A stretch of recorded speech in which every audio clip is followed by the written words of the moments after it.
Chúng xe nông nà tự bổ sung là cho bé sai sẽ đời sai phim nà tự bổ sung. Xin chào mọi người, tất cả nà mê bao tự bổ sung đăng ký kênh li tới lúc sẽ nà thêm khảo nhanh cho nhanh tất cả nà liên kết kênh cho tự bổ sung.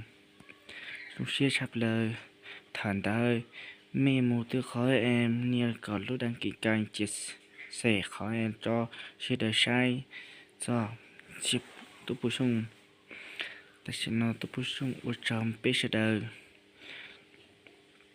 tất cả nó tu bổ sung ở trong bếp sẽ đời là thay tu bổ sung lưu cảnh thia cho video tu bổ sung ở trong bếp đàn đầu.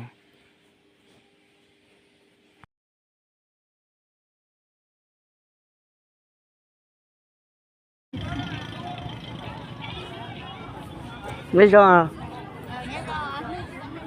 thấy ít việc lá rồi. Tao à. Cái nhắc cái đấy tôi à. Nhớ cho đời chua à. Tôi đời chua. Đời chua gửi Yên Châu.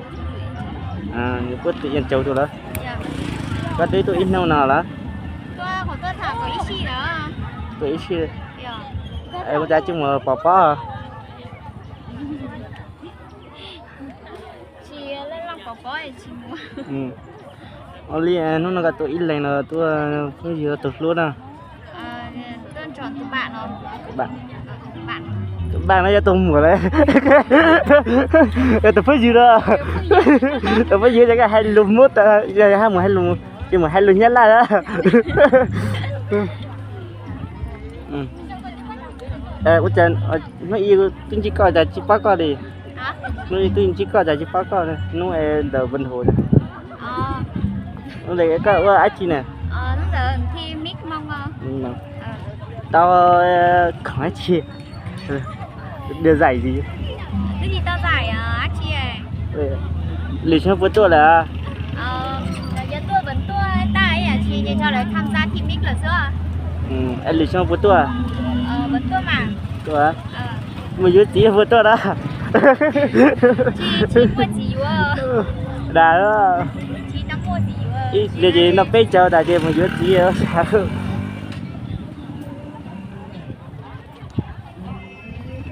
Mẹ bữa tao thuộc luôn.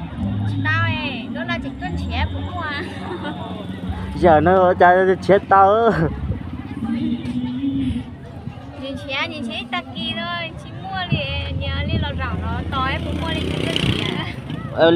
Li bữa tao nó mò. Bây giờ nó tao rồi. Nó khó từ. Nó lô la từ. Bây giờ đợi ít quên gì đâu xuống mà. Mẹ sai mấy tôi còn nó mò còn nó bớt cá ra. Anh chơi đợi nhớ đợi về cá hem mặt.